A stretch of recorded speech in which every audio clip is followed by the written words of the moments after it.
Ibu Suhaini merasakan mendapatkan hidup kedua dari keadaan terpuruknya setelah BTPN Syariah datang memberi motivasi, kemudian memberikan modal usaha tanpa agunan.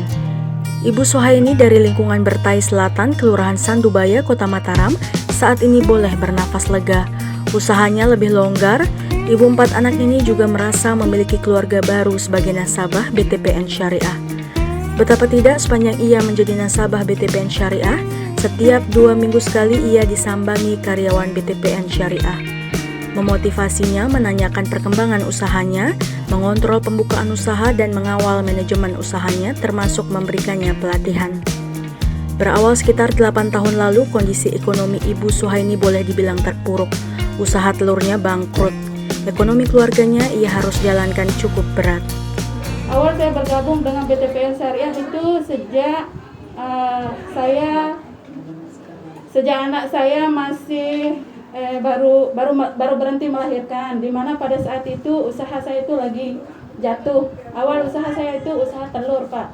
Usaha telur. Tapi karena yang namanya ya kita hidup ini kan rodanya berputar, karena ada sesuatu hal saya istilahnya bangkrut lah gitu. Nah, di saat itu saya beralih berjualan gorengan.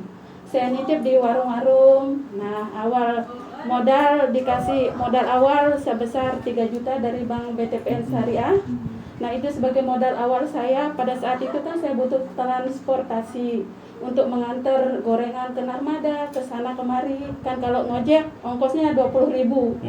Bolak-balik kan lumayan. Nah, uang pembiayaan awal dari BTPN itu saya uang muka kan pakai beli sepeda motor karena saya butuh sekali kan.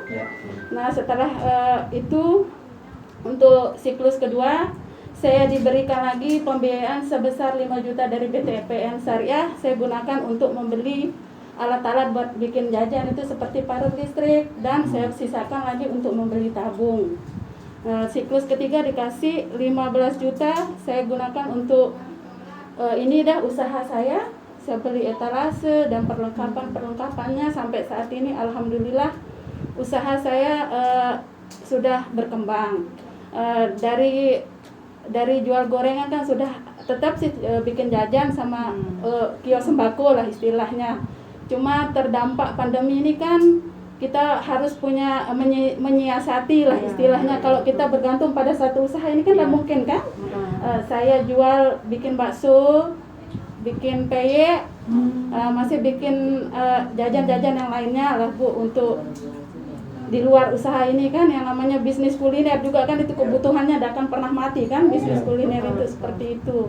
Sampai saat ini saya juga sering kirim bakso ke Tanjung. Di Tanjung itu ada pondok pesantren.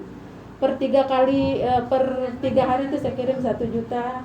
Terus di pondok anak saya juga saya kirim 350 per 3 hari. Nah, dari situ saya sisihkan untuk setoran BTPN. Yang sekarang kan saya sudah mendapatkan pembiayaan 45 juta. Itu yang ketiga ya? Ini yang keempat atau yang kelima mungkin Pak. Yang kelima. Yang pertama 3 juta, siklus kedua 5 juta, yang ketiga 15, 30 dan ini 45 juta. Karena usahanya maju. Ya, karena alhamdulillah kalau untuk setoran BTPN ini saya ambil dari usaha peyek sama bakso itu. Berkah bagi Ya, alhamdulillah. serabutan ya bahasanya ya? Iya. Ya, Palu gada. itu udah, makanya di samping usaha ini saya bikin jajan karena bisa lah bikin yang bayar ini. Nah, jadi dari setoran BTPN Syariah itu saya ambil dari bayar bakso, bayar peyek, kan saya bikin peyek, saya nitip-nitip.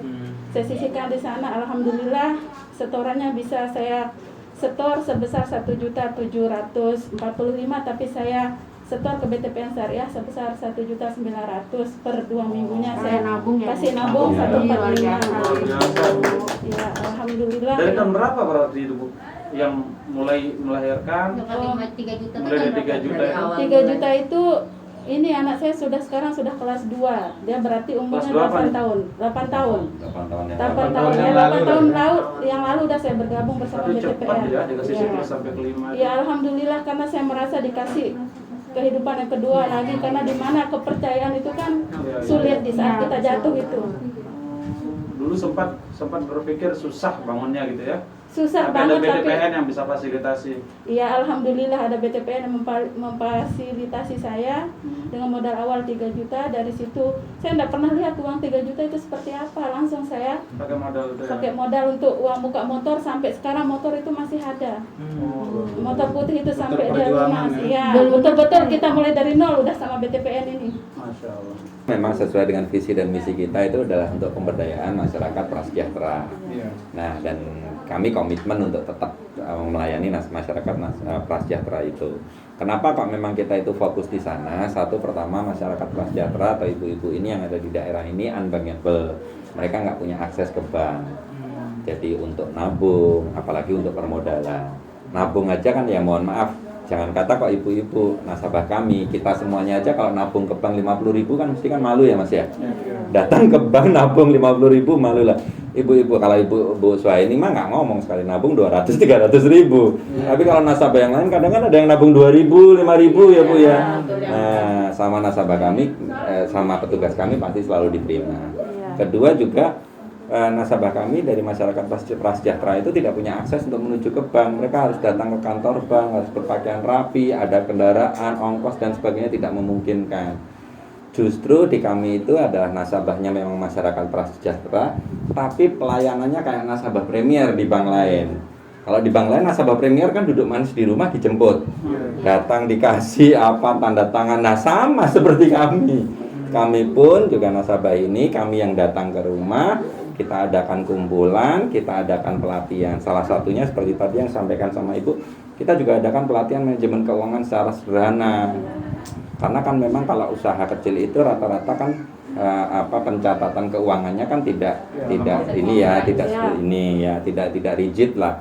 Nah, sehingga kita adakan manajemen keuangan sederhana. Kalau ada uang masuk dikumpulkan tuh ada berapa amplop, kita kasih amplop biru, ya, amplop hijau, kuning, merah.